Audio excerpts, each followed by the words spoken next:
excellent athlete, good student, and a very contagious smile. He did. If you ever look at the pictures, he's a very contagious smile. Everybody loved him.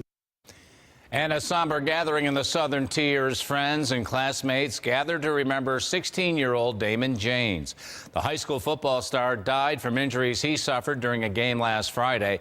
News 4's Rachel Kingston is live in Brockton tonight, where grief is uniting this small community. Rachel? Don, there was a heaviness in the air here in Brockton tonight. You could feel the sorrow that the people here are feeling.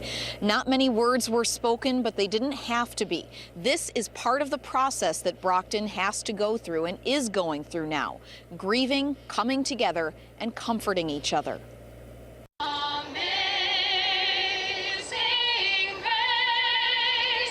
From his teammates in Westfield Brockton football to students, teachers, and parents, seemingly everyone in this close-knit community was in the same place doing the same thing Wednesday night, lighting candles and circling Brockton High School's football field, remembering 16-year-old Damon Janes. Tragic loss for this community.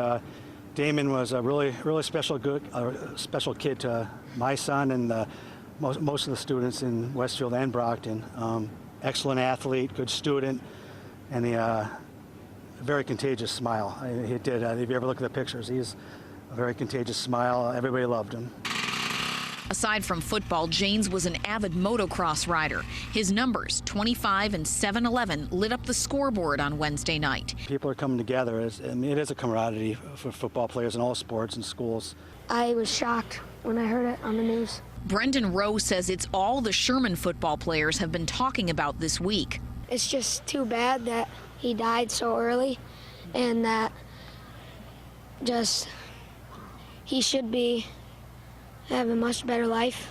Emotions have been running high in Brockton since Janes was hurt last Friday night. The school opened up all weekend to take in the overflow of fellow students flocking to the hospital. The week, I know I can speak for the students and the faculty and myself and my family. Just a long week, slow, just a lot of grieving, and it's going to continue to grieve because Damon was a big part of this community.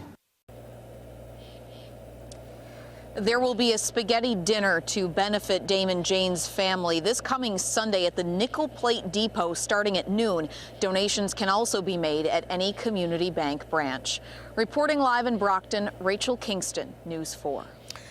Thank you, Rachel. Calling hours for Damon will be held tomorrow and Friday at the Morris Funeral Home on Highland Avenue in Brockton. His funeral will be held Saturday morning at the Lakeshore Assembly of God Church in Westfield.